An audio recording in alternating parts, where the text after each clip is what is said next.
par sa douceur, par son amour, qui est un aimant qui nous attire vers notre véritable terre natale.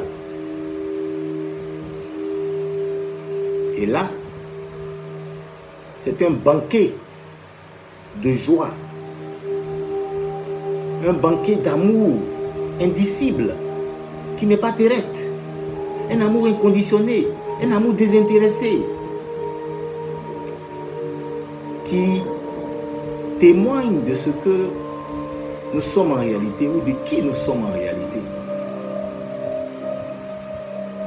En effet, lorsque l'homme retrouve sa véritable identité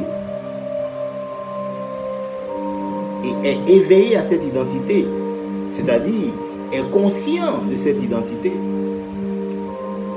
et vit conformément à cette identité,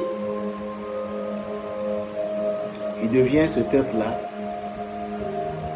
qui s'est retrouvé. Un peu à l'image de l'enfant prodigue qui est revenu à la maison,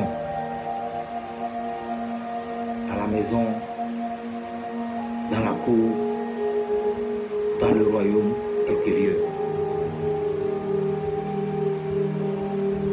Et donc, c'est une invitation pour chacun d'entre nous de comprendre qu'il ne s'agit pas de religion.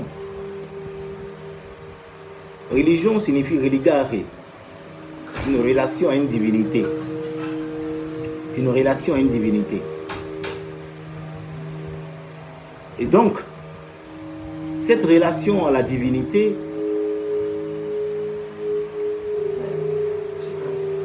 est naturelle en l'homme. Mais il s'agit d'une prise de conscience. D'où la nécessité de l'éveil spirituel. Et donc,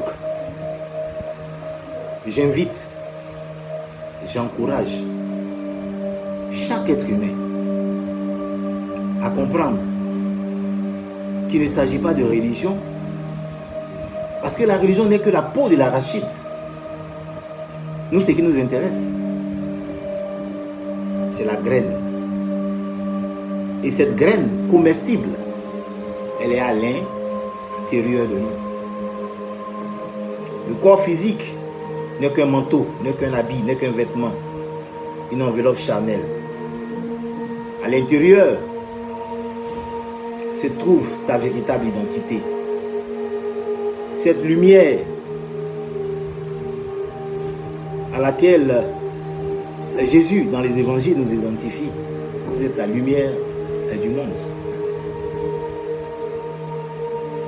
Et lorsque nous aurons compris véritablement que nous sommes pure lumière, pure énergie,